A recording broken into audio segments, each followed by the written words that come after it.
It's building season. My training has completely turned upside down now after testing my 1 rep max front squat. The focus is now on building the foundation to be able to move heavier weights. I'm now going to focus more on accumulating volume, doing a lot more hypertrophy focused work, and laying a foundation to generally increase my work capacity. I'm starting out with these seated broad jumps for 5 sets of 5. I've never trained these before, so excuse me if my technique is a little bit off. I know that I'm not getting the height I really need on them. Maybe the swing with my arms is a little bit uncoordinated, and my triple extension isn't perfect at all. But I know it's gonna be better the more I train it, of course, like with everything. And also, I just like doing jumps. I've started incorporating them the last 2 or 3 months because it's just fun. It has been shown to improve the 1 rep maxes in snatch and clean and jerk, as well as just back squat and front squat. And I see it almost as like dynamic effort work where you move that weight really fast, and it's really good to get the ability to produce a lot of force in a short amount of time. After doing that, I moved on to pause front squat, which is also important to be able to produce more force overall. So a self-limiting variation where I'm able to get more out of less weight by spending time in the hardest position. And I'm still doing this for a good amount of volume, 4 sets of 8, because it's time to accumulate volume. There's no point in just keeping the reps low now.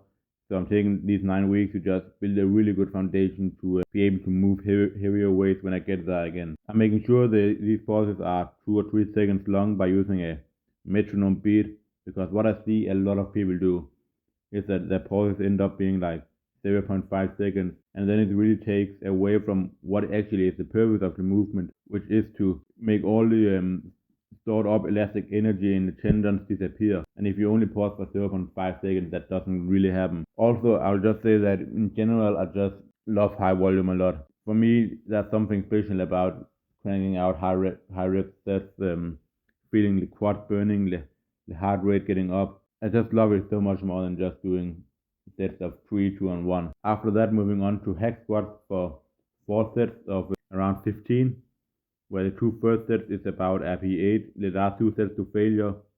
So the reason I'm doing like 2 easier sets is because I see a lot of people right now that are into high intensity, where they're only doing like 2 sets of an exercise to goes to failure, and think that is enough to get bigger and to get stronger.